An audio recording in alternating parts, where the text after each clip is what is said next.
My name is Laurie LaPlante. I'm a veteran.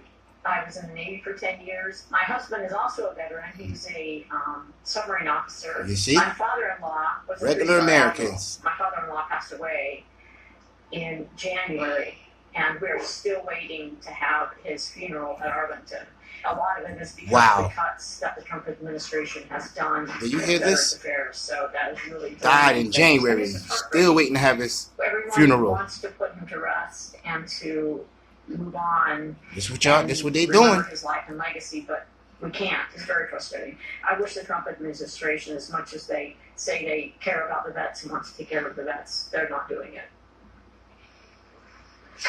Sarah, it seems that right there from everyday Americans talking about things like red lines in our politics, because Trump has just danced back and forth over what was once a red line in our politics, and that is respect, reverence for our veterans. Right. Yeah, but this is also a through line about Trump. I mean, Trump is not a person who served. He is a person who wants the army to be his own personal, ego-driven. But was a coward to join the army, though.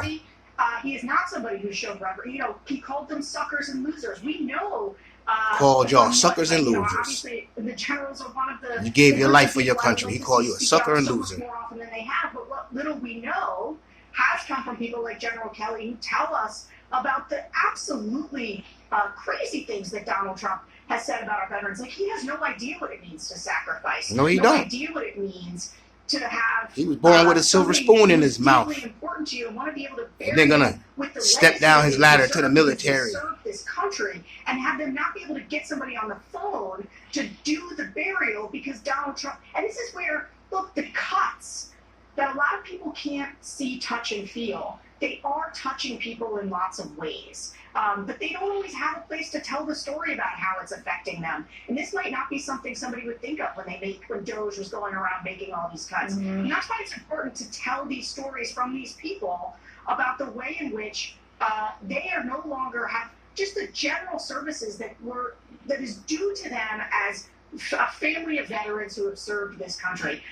Donald Trump has made it clear he doesn't care about veterans, and I think it's time that people telling these stories help Americans sort of see through the emperor has no exposed way that Donald Trump tries to use the military as a political. This is no lie. That was a real woman up there talking about her husband Kenny ain't been dead since January.